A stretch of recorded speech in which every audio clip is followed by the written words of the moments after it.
पिछले साल New York times में एक लेख छपा था। इकोनॉमिक्स के प्रोफेसर सर्जेई गुरिव और राजनीति शास्त्र के प्रोफेसर डेनियल ट्रेसमैन का ये लेख कहता है कि आजकल नए प्रकार के ऑथोरिटेरियन सरकारों का उदय हो चुका है। ये सरकारें विपक्ष को खत्म कर देती हैं, थोड़ा बचा कर रखती हैं ताकि लोकतंत्र का भ्रम भी बना रहे। इन सरकारों ने ग्लोबल मीडिया और आईटी युग के इस्तेमाल से विपक्ष का गला भी घोंटा है। अति प्रचार, बहुत ज्यादा प्रचार, दुष्प्रचार, झूठा प्रचार यानी प्रोपेगेंडा का खूब सहारा लिया जाता है। सेंसरशिप के नए नए तरीके आ गए हैं। सूचना संबंधी तरकीबों का इस्तेमाल होता है ताकि रेटिंग बढ़ सके। इसे भी अब फर्जी तरीके से बढ़ाया जाता है। नागरिकों को एहसास दिलाया जाता रहता है कि आपके पास कोई दूसरा विकल्प नहीं है, हम ही श्रेष्ठ विकल्प हैं। इस लेख में इन शासकों को नया ऑटोक्रेट कहा गया है, न्यू ऑटोक्रेट, जो मीडिया को विज्ञापन की रिश्वत देते हैं, मीडिया पर केस करने की धमकी देते हैं, नए नए निवेशकों को उकसाते हैं कि सरकार की आलोचना करने वाले मीडिया संस्थान को ही खरीद ले।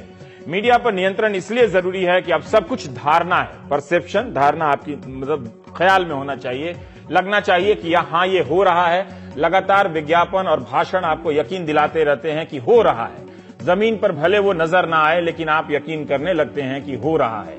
रूस के राष्ट्रपति पुतिन ने पश्चिम की एक बड़ी पीआर कंपनी केटचम को हायर किया है ताकि वो क्रेमलिन के पक्ष में पश्चिम के देशों से लॉबी करे। कुछ लोग पश्चिम के नेताओं को नियुक्त कर लेते हैं ताकि जैसे नूर सुल्तान ने टोनी ब्लेयर को किया, या उनके किसी फाउंडेशन में चंदा दे देते हैं। इंटरनेट पर युद्ध सा माहौल चल रहा है, वहां लगातार जमीन कब्जाने का अभियान है।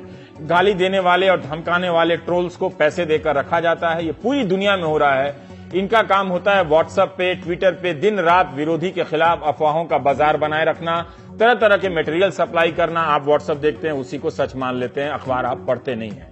और अखबारों की भी वही हालत है। ये ट्रोल्स आपके कमेंट बॉक्स को सत्ता पक्ष की बातों से भर देते हैं, आपकी आलोचना को गाली दे देकर एहसास करा देते हैं कि पूरी दुनिया आपके खिलाफ हो गई है। ऐसा सोचने वाले आप ही अकेले हैं, आपके की तरफ कोई और नहीं सोचता है। विपक्ष की मीडिया साइट को खत्म करना भी इनकी रणनीति का हिस्सा होता जा रहा है, पर पूरी तरह से विपक्ष को समाप्त नहीं किया जाता। थोड़ा सा बचा के रखते हैं ताकि आपको लगे कि नहीं, लोकतंत्र है, हम लोकतंत्र में हैं।